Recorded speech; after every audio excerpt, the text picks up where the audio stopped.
Assalamualaikum warahmatullahi wabarakatuh. Perkenalkan, nama saya Adi Benawa dengan NIM 0443312116.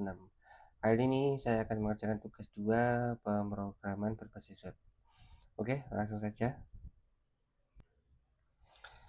Oke, soal tugasnya kita diminta untuk membuat sebuah aplikasi website sederhana pemesanan bahan ajar di universitas terbuka.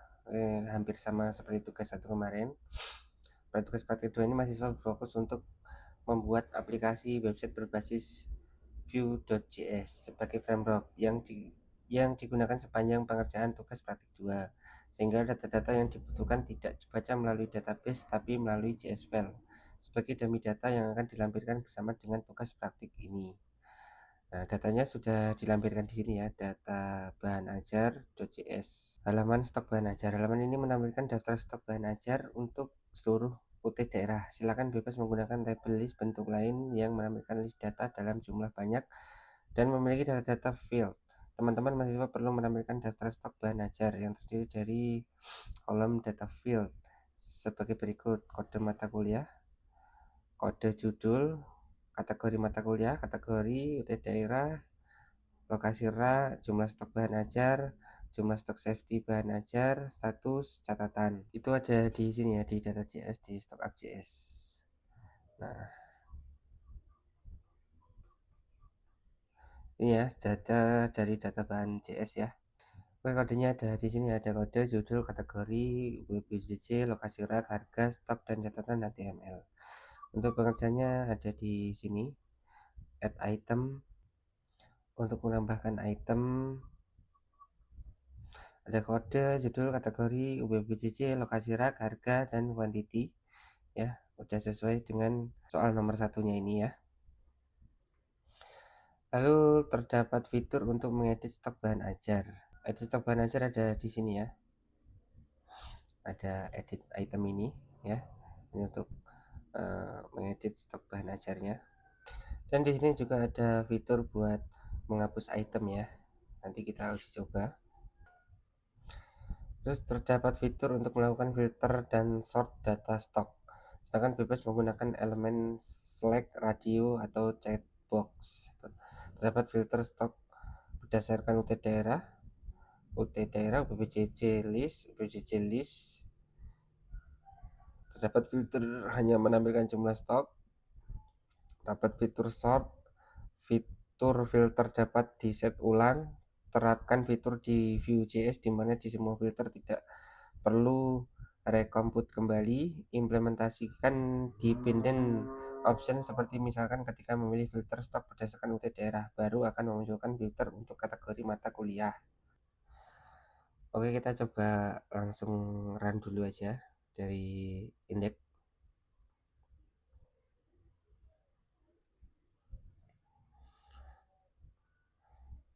Saya akan masukkan emailnya Rina ya.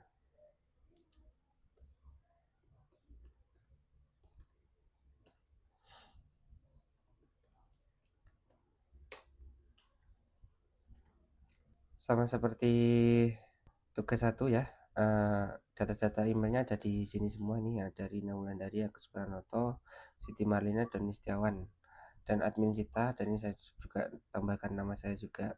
Oke, tadi fitur tadi ada di informasi bahan ajar, dan ini informasinya. Datanya ini juga ada data di sini, data bahan ajar dari data.js tadi ya. Jadi udah masuk di sini semua. Ada kode bukunya, ada judul, ada kategori, ini MK wajib. Di sini juga ada yang praktikum. Ini UBPJJ-nya, ini lokasi rak, dan ini harga, dan ini jumlahnya, dan ini statusnya. Statusnya save aman ini di atas 10 ya. Kalau misalkan di bawah 10 atau habis itu tulisannya statusnya menipis. Ini ya, terdapat filter stok berdasarkan UT daerah. Filternya ini ya, filter stoknya.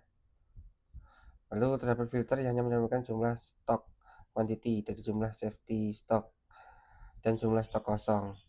Nah, filternya ini, jadi kalau misalkan diklik ini hanya memfilter stok yang menipis atau kosong ya. Lalu terdapat fitur sort yang mengurutkan berdasarkan judul, stok, dan harga. Ini terurut sort ya. Ini bisa diurutkan berdasarkan judul, berdasarkan jumlah ya. Ini yang paling atas ini paling sedikit, dan berdasarkan harga yang termurah dulu ya. Dan ini juga bisa dikembalikan lagi. Lalu fitur-fitur terdapat di set ulang, di reset ya tadi ya, yang ini bisa di reset. Lalu terapkan fitur di Vue.js di mana di semua filter tidak perlu direkomput kembali. Untuk codingannya filter tadi ada di sini ya. Nah, ini untuk filter WPCC ya, codingan filter. Dan ini nggak bisa diklik kalau kita belum milih WPCC ya. Kalau kita implementasikan dependent option seperti misalkan ketika memilih filter stok berdasarkan UT daerah. Oke, ini jadi kita pilih stok dulu berdasarkan UT daerah, misalkan kita Surabaya. Nah, kategorinya ini praktikum. Jadi ini bisa dipilih stoknya ya, bisa di sort melalui WPCC dan kategorinya. Lalu menampilkan status dari stok bahan ajar, memberikan status aman dengan menggunakan simbol yang memberikan tanda yang memberikan kesan aman ataupun teks berwarna hijau apabila stok safety stock. Memberikan status menipis dengan menggunakan simbol yang memberikan kesan adanya warning ataupun teks berwarna orange apabila stok safety stock ya. Memberikan status kosong dengan menggunakan simbol yang memberikan kesan adanya bahaya ataupun teks berwarna merah apabila stok kosong. Ini ada di sini ya. Nah, ini statusnya jika stoknya kosong, maka ini tulisannya menipis ya. Item safety-nya ini di sini adalah 10 ya. Jadi kalau misalnya di atas 10 itu aman, kalau di bawah 10 itu menipis. Lalu terdapat fitur untuk menambahkan data bahan ajar baru melalui formulir kecil dan melakukan validasi sederhana untuk setiap data field. Oke, itu ada di sini ya, di add item. Ada di sini ya, add item, kita harus menambahkan semua kolom ya. Dan juga bisa dicek kode duplikatnya. Jadi kalau misalkan kodenya yang kita masukkan sudah ada, jadi tidak bisa dimasukkan ya, kode sudah terdaftar. Kita akan coba menambahkan modul bahan ajar baru ya. Kita akan menambahkan modul administrasi jaringan ya.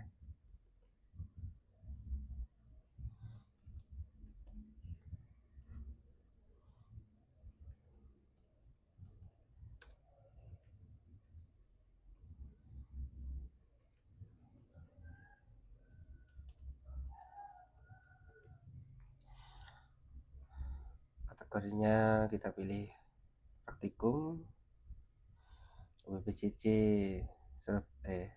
kita pilih Padang aja, lokasi rak TC 23, harga 90.000, jumlah jumlahnya saya isi 9, edisi 2022. Sini ya, saya akan simpan. Oke, berhasil, data bahan ajar telah ditambahkan. Nah, di sini ya. Nah, ini praktikum Padang, administrasi jaringan, harganya 9.000, jumlahnya 9, dan stoknya ini menipis. Ini stoknya 9 menipis ya. Ini saya coba edit stoknya menjadi 10. Maka di sini statusnya aman karena minimal stok amannya 10. Terus ini akan saya edit juga, stoknya 0. Maka di sini statusnya kosong. Dan jika kita di sort ini tampilan stok menipis atau kosong, ini dia termasuk ya, karena ini termasuk stok yang kosong atau menipis. Oke, selanjutnya tracking delivery order. Halaman ini menampilkan halaman untuk tracking status pengiriman DO bahan ajar seperti pada tugas praktik 1, tetapi di sini perlu menerapkan penggunaan framework Vue.js. Oke. Oke, itu kodenya ada di sini ya, tracking.html ya.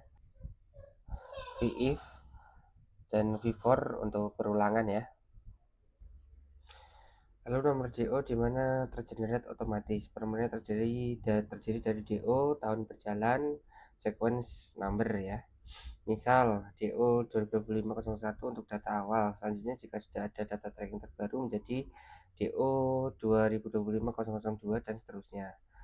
Ini diisi secara manual oleh pengguna. Nama, ekspedisi, dan paket bahan ajar dipilih oleh pengguna. Itu ada di sini ya.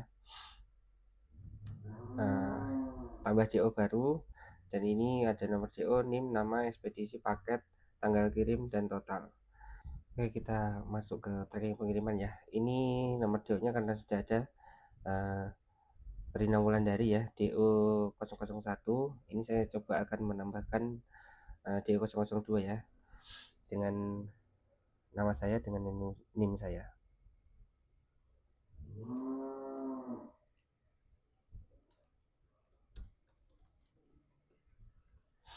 Ekspedisinya reguler, paketnya IPS. Nah ini ya, tanggal kirim hari ini, tambah DO baru. Oke, data berhasil disimpan. Jadi nomor DO nya dengan nama saya ini 002, dan di sini otomatis akan muncul nomor DO yang baru 003. Jadi akan otomatis seterusnya kayak seperti itu kalau kita menambahkan tracking data DO yang baru. Dan ini tadi tanggal kirim dapat isi manual ataupun menggunakan fungsi date untuk mengambil local time. Ini tadi ya, bisa diisi manual, bisa diganti juga, bulan dan tahunnya juga bisa diganti ya. Selanjutnya, lalu struktur proyeknya seperti ini ya. Ini dengan nama tugas 2 seperti ini ya. Tugas 2 ini saya namakan tugas 2, terus indeks HTML menampilkan navigasi menu kedua, laman web lain, stok dan tracking. Indeks, terus stok dan tracking, ada CSS nya ini style CSS ya. Terus JS nya ini ada data manager, script, stok, dan tracking app ya. Dan untuk memudahkan teman-teman mahasiswa dalam pengerjaan tugas praktik 2, lampiran file dummy data, file bahan data.js yang dilampirkan bersama dengan file ini menjadi template atau acuan. Ya, tadi sudah saya ambil ya data.js nya, saya masukkan ke sini ya. Mungkin seperti itu tugas 2 pemrograman berbasis web kali ini. Jika ada kesalahan ataupun kurang sempurna mohon dimaafkan. Wassalamualaikum warahmatullahi wabarakatuh.